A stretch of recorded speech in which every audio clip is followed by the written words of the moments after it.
ఇంత ప్రార్థన చేసినా జవాబు రాకపోతే ఏం చేయాలి? అమ్మంటుంది జవాబు వచ్చేదాకా ప్రార్థన ఎంత చేసినా అత్తలేదు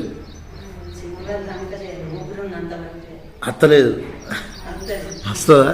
హల్లెలూయా. బైబిల్లో దయచేసి వినండి, చాలా విషయాలు ఉన్నాయి. లూకాసు సువార్త 9వ అధ్యాయం 53, 54 వచనాలు చదవండి. లూకాసు సువార్త 9వ అధ్యాయం 53, 54 వచనాలు. లూకాసు సువార్త 9వ అధ్యాయం 53, 54 వచనాలు. ఇంకెవరైనా ఇంకొకరు యెషయా 58, 3, 4 వచనాలు చదవండి. లూకా 9, 53, 54 ఇప్పుడు చదువుకుందాం.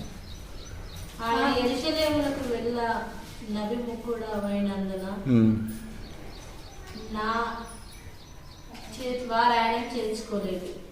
శిష్యులైన యాకోబును యోహానును అది చూచి ప్రభువు ఆకాశం నుండి అగ్ని దిగి వీరిని నాశనము చేయనట్లు మేము ఆజ్ఞాపించుట నీకు ఇష్టమా అని అడగగా ఆయన వారి తట్టు తిరిగి వారిని గద్దించెను. చాలు. హల్లెలూయా. ఇప్పుడు సమరయుల పట్టణం మీదుగా ఆయన వెళ్ళాలనుకున్నాడు.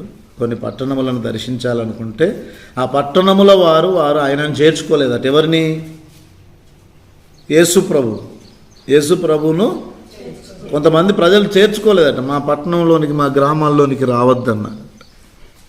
ఇది చూసిన శిష్యులు ఏమంటారంటే, ప్రభు ఆకాశం నుండి అగ్ని దిగి వచ్చి వాళ్ళను దహించున్నట్లు మేము ఆ కార్యం చేయడానికి నీకు ఇష్టమేనా అని అడుగుతున్నారు. అంటే మా బోధకుని, మా ప్రభువును మీరు చేర్చుకోరా, అయితే మీ పట్టణాలను తలగబెడతాం మేము అంటే అగ్ని ఆకాశం నుండి దిగెత్తది అన్నంత రోషంతో ఉన్నారు. ఎవరు? శిష్యులు. ఇప్పుడు చెప్పండి, నువ్వు ఆజ్ఞాపిస్తే మీ పని చేసి పెడతామంటున్నారు. అంత మొండి రోషం ఉంది వాళ్ళకు దేవుని కొరకు.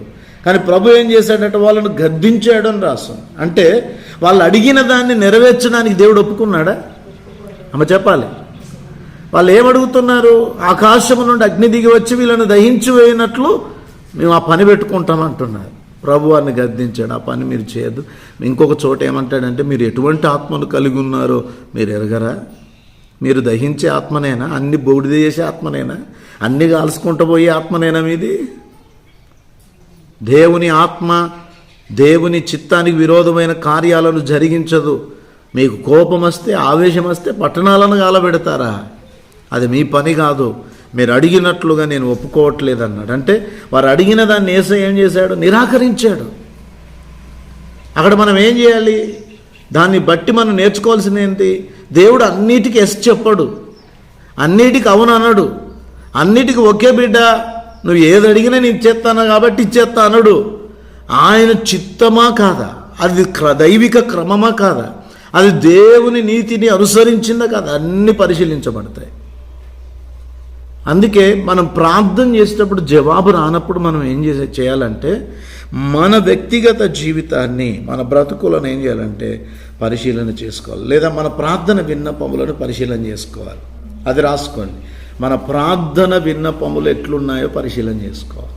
అసలు నేను అడుగుతున్నది లేఖనానుసారంగా ఉందా, దైవ చిత్తానుసారంగా ఉందా, దేవునికి మహిమకరంగా ఉందా, దేవుడు అంగీకరించేటట్టుందా నా ప్రార్థన? శిష్యులు ఏమడిగారు? ఆకాశము నుండి అగ్ని దిగి వచ్చి వీళ్ళను దహించి వేయినట్లుగా మేము ఆలోచన కలిగి ఉన్నాం, నువ్వు ఒక్కసారి ఎస్ అంటే ఆ పని అయిపోద్ది, వాళ్ళ పట్టణాలు కాలిపోతాయి అన్నాడు. వీళ్ళ కోపం అంత ఏంటి? ప్రభువును చేర్చుకోలేదని కోపం. మరి ప్రభువు అంత దహించే ఆత్మను, అంటే అందరినీ నాశనం చేసే ఆత్మను కలిగి ఉన్నాడే? కాదు కదా. ఆయన ఆత్మకు, ఆయన చిత్తానికి విరోధమైంది కదా.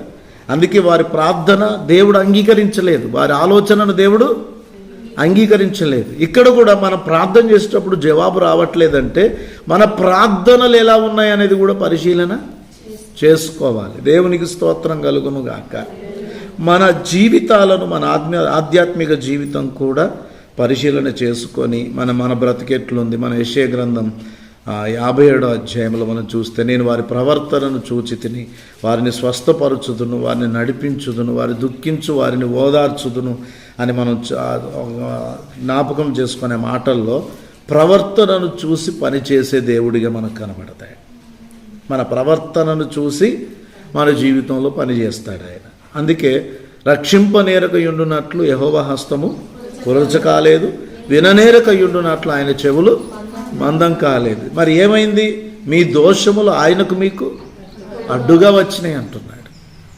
ప్రార్థన ఆలకించబడకపోవడానికి కారణం మన ప్రార్థన సరిగైన ఉండకపోవాలి, మన జీవితాలైనా సరిగా ఉండకపోవాలి. వీటిని బట్టి చాలాసార్లు మన ప్రార్థనకు జవాబు రాకుండా పోతుంది. కనుక మన ప్రార్థనలు పరీక్షించుకోవాలి, మన జీవితాలను కూడా పరీక్షించుకోవాలి. దేవునికి స్తోత్రం కలుగును గాక.